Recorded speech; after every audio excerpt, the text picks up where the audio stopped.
Good morning. Sigh of relief. Sigh of everything.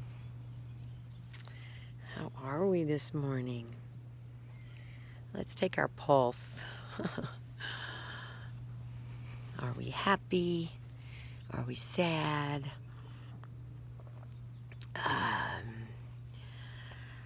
Are we depressed? Depression. Depression is an illness, and you suffer from that. It takes your personality away, takes your energy. So if you are suffering from depression and you've tried things and they haven't helped you, there's more things on the horizon, more things to come. I've been reading and studying and listening to my patients who have tried psilocybin, and that seems to be a very powerful medication that works. It was the FDA breakthrough therapy of this year. So get your hands on some or sign up for a trial. And don't ask me how to do it. That's on you. There's lots and lots of forums, and you can always learn a lot from MAPS, MAPS, Multidisciplinary Association for Psychedelic Studies. And you will need, everything you need is right at your fingertips. Do you have your warm fluid? So whatever our pulse is, one of the best things we can do is breathe. And being aware of our breath. And being grateful right now for being able to take a deep, unencumbered breath. Seems so easy to breathe. And yet we forget. We forget to be thankful. We forget that there are people that can't breathe easily. So I'm going to go out there in the world and find you. First, I'm going to start in my town and find those people that have had a hard time breathing or whose family member has had a hard time breathing. And we're going to listen to whatever you have been through and are going through and have gone through and successfully come out the other side, being healthy, pain-free. What you've learned, the lessons you've learned. I think it's all about lessons learned. Let's take a deep breath.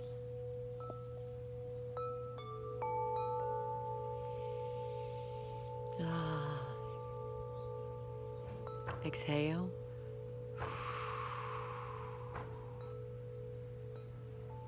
Inhale deeply.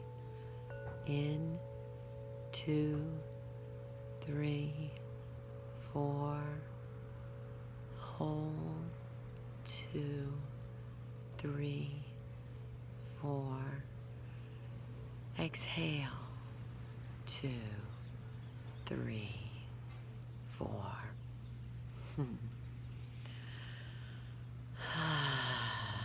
How's that feel? My morning meds can be done anywhere. They can be listened to at any time, not just morning. So a lot of people tell me that you enjoy them in the evenings when you're trying to go to sleep and you're having trouble with sleep. I have never tried valerian root, but I heard that valerian root works really well for sleep.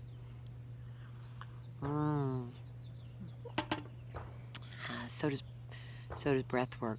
And I know when I was going through some stuff and I had a hard time sleeping because whatever thought was in there was rattling around,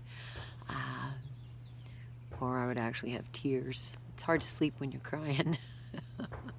I would listen to bedtime stories, and they have these sweet little bedtime stories on an app called Calm, and I would put on my headphones and I would listen to the stories about trains. Something about trains appeals to me. And they always seemed to be very mysterious when I was a little girl in the South. You get on a train, and actually I didn't start riding trains till I was a teenager. And then I would ride them by myself. When I was like 15, I would get on a train and go somewhere. I thought that was super fun. So funny. The world seemed to be safer back then, but yet it was probably a lot less safe. It's just we didn't hear about bad things. So interesting. I've used this analogy before. If a tree falls in India, we don't hear it here. Same kind of thing. If you can block out by not listening to negative sites, not going on them, not reading them, not associating with negative sites, it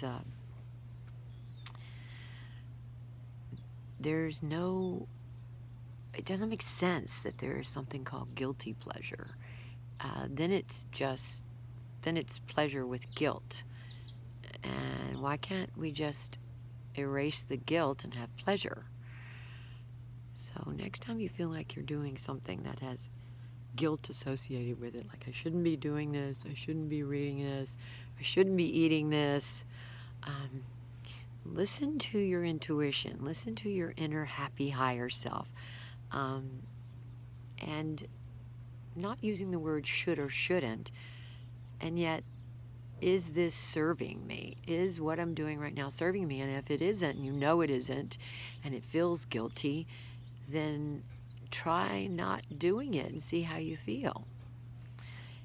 And I think we all should examine what guilty pleasure means. Think about it. And take some deep breaths. It's good to see you again. I had a lot of fun being on the NBC affiliate yesterday with Brian. He is so sweet. Love him. He's my people. By my people, I mean kind, compassionate, loving, fun, happy, upbeat. Well, you don't have to be happy to be my friend, that's for sure, because you could still be my friend if you're sad. But I do like honest, truthful, kind people who go out of their way to be kind instead of the opposite, which is going out of their way to be mean or angry. Hurt people hurt people.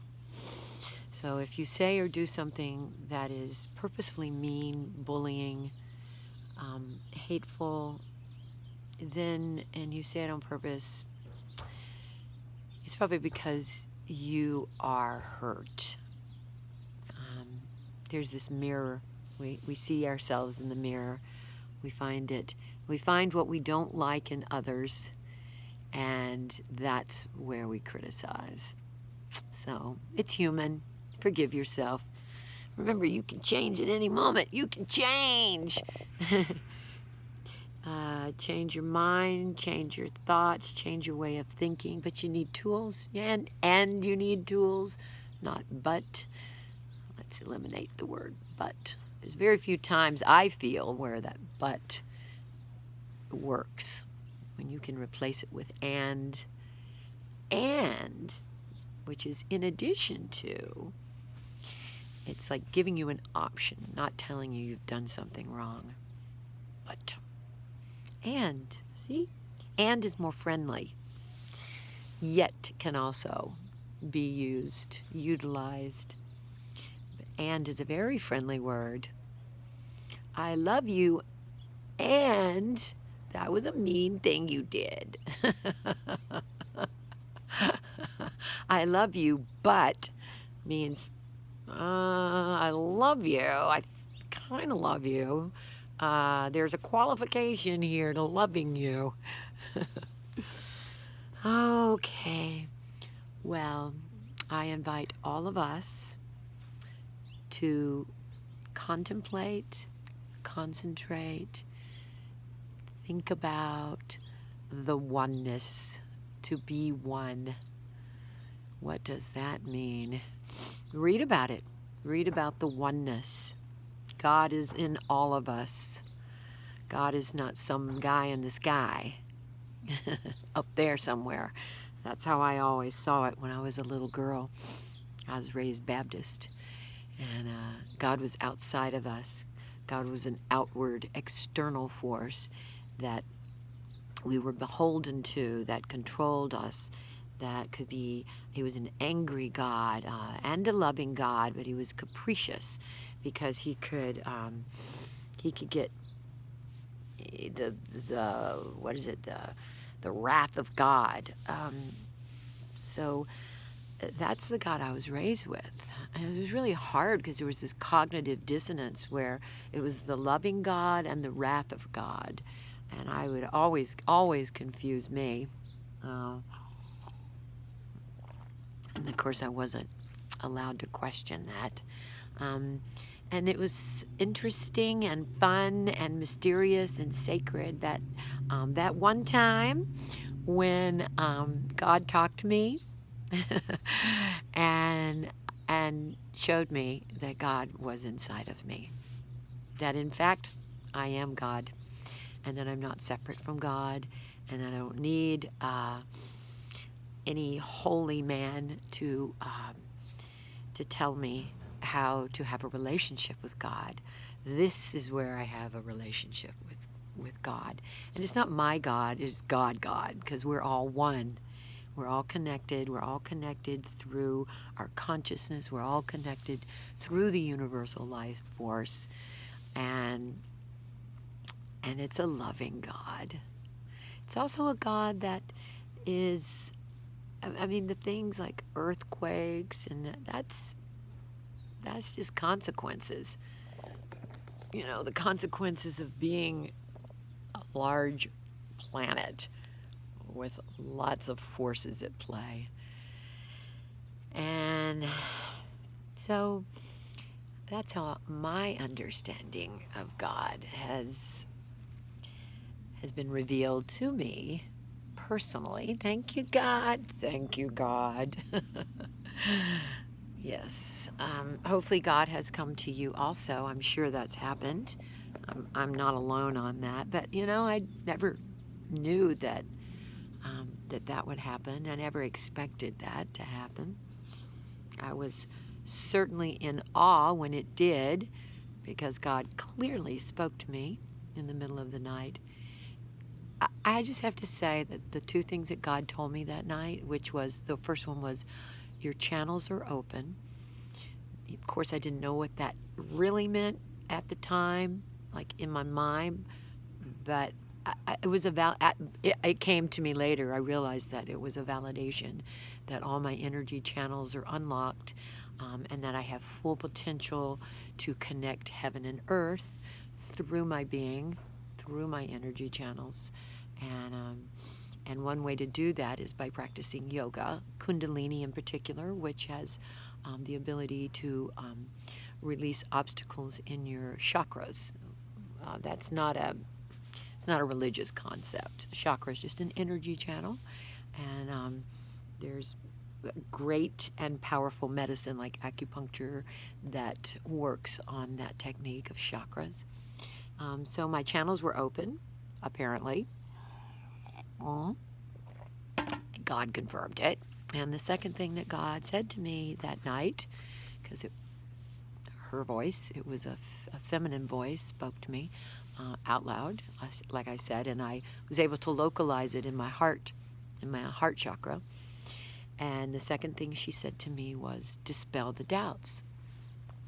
And that has been my foundation of my life for the last 12 years since God told me that.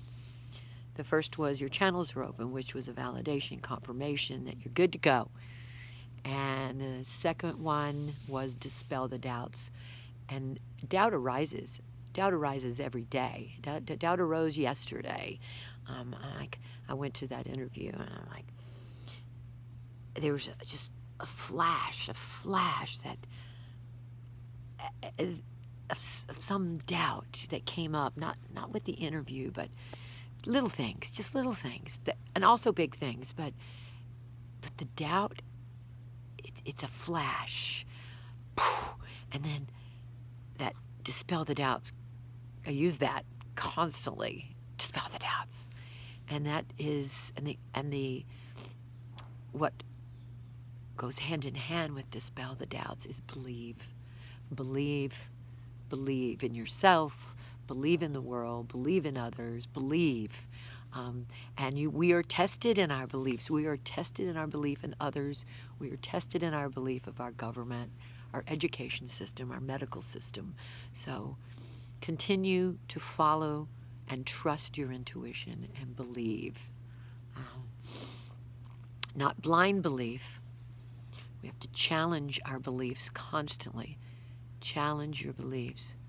Stay curious. Question your beliefs. Question your concepts. Be rock solid in your trust of the universe, because she will provide and guide and glide. Well, I love you. Thanks for coming. And I am moving forward on taking this road show. It's going to be a road show. I'm going to use you guys as the wind beneath my wings. And I don't have any big expectations. I actually have no expectations. I'm just going to do it with no outcome expected.